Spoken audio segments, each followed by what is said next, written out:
এই বছরে প্রথম আমরা এঁচোড় খাবো, তাই তোমাদের সাথে একটু শেয়ার করলাম। এঁচোড়টা এই ঠিক এরকম সাইজের কেটে নিয়েছি। তারপরে তাতে জল, নুন, হলুদ দিয়ে প্রেসারে সিটি মারবো। আমার মনে হয় একটা সিটি মারলেই হয়ে যাবে। আপনারা চাইলে কড়াতেও সিদ্ধ করে নিতে পারেন। এঁচোড়টা রান্নার জন্য আমি এতটা চিংড়ি মাছ নিয়ে নিয়েছি। এর মধ্যে একটু নুন আর হলুদ দিয়ে আমি আগে হালকা করে ভেজে নেব। আমার কড়াটা গরম হয়ে গেছে, এতে আমি তেল দিয়ে দেবো। তেলটা একটু গরম করে নেব। কড়াটা আমার অনেকটাই গরম হয়ে গেছে, আমি অনেক আগে কড়াটা বসিয়ে রেখেছিলাম।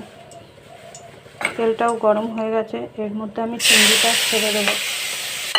চিংড়িটা নেড়ে হালকা করে ভেজে নেব। চিংড়ি মাছটা আমি ভেজে হালকা করে ভেজে তুলে নিয়েছি। এরপর আমি কড়াই তেল দেবো।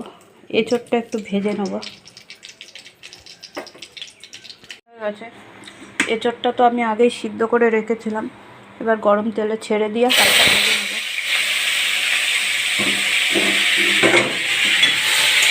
আমার একটু অসুবিধাই হয় একা হাতে ফোন ধরে ভিডিও করার, কেন কি আমার হেল্প করার কেউ নেই, তাই আমাকে নিজে নিজেই সব করতে হয়, তো একটু অসুবিধাই হয়ে যায়।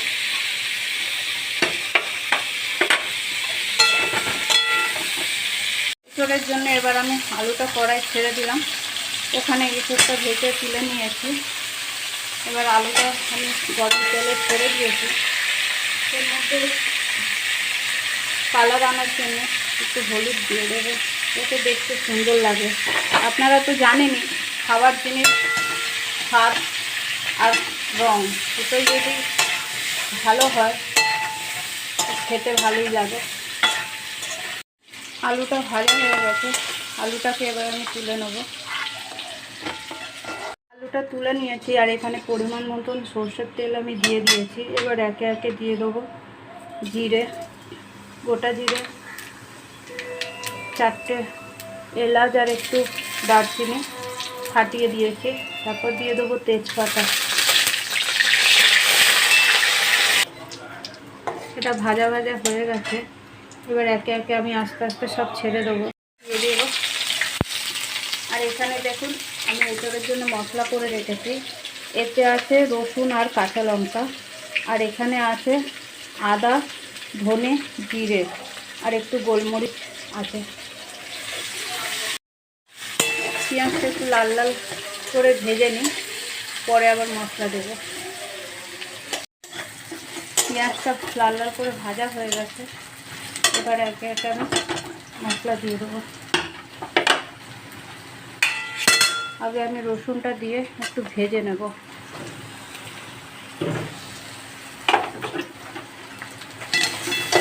রসুনটা আগে তেলে ছেড়ে ভেজে নিলে রসুনের যে কাঁচা গ্যাসটা ওটা আর থাকে না। কিন্তু এর সাথে অনেকে দেখেছি আদা বেটে দিয়ে দেয়, কিন্তু আদাটা তেলের মধ্যে বেশিক্ষণ কষলে তরকারিটা একটু চিটকুড়ি লাগে। এটা কারণ অনেকেই আছে যে এই টিপসটা জানে না। হালকা ভাজা ভাজা হয়ে গেছে, এরপর আমি আদা, জিরে, ধনে আর গোলমরিচ বাটাটা দিয়ে দেবো। দিয়ে কিছুক্ষণ নাড়ব।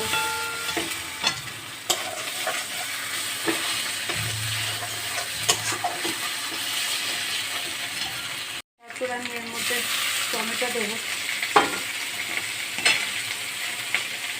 হলুদ দেবো পরিমাণ মতো,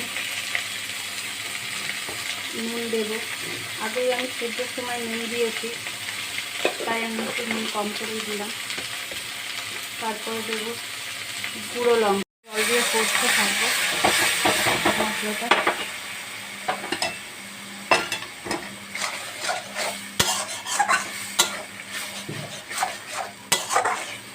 এটা একটু কষে নেওয়ার পরে আমি আলু আর এঁচোড়টা ছেড়ে দেবো।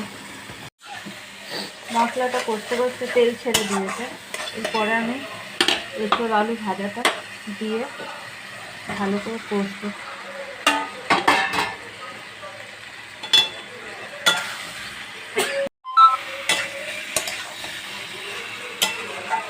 আমি কষে নিয়েছি, এরপর আমি চিংড়ি মাছটা দিয়ে দেবো। দিয়ে আর একটু কষতে থাকবো এটাকে। কষা হয়ে গেছে এসব। এবারে আমি এতে জল ঢেলে দেবো, পরিমাণ মতন জল দিয়ে সিদ্ধ করে নেবো, নিয়ে আপনাদের ফাইনাল লুকটা দেখাবো কেমন হয়েছে। জল দেবো না, এবার এটা আমি ঢাকা দিয়ে সিদ্ধ করে নেবো 10 মিনিট চাপা। আমার এঁচোড় রান্না কমপ্লিট। এই হচ্ছে ফাইনাল লুক। এখানে আমি ঢেলে রেখেছি, এখানে জায়গা হয়নি তাই এখানে রেখেছি।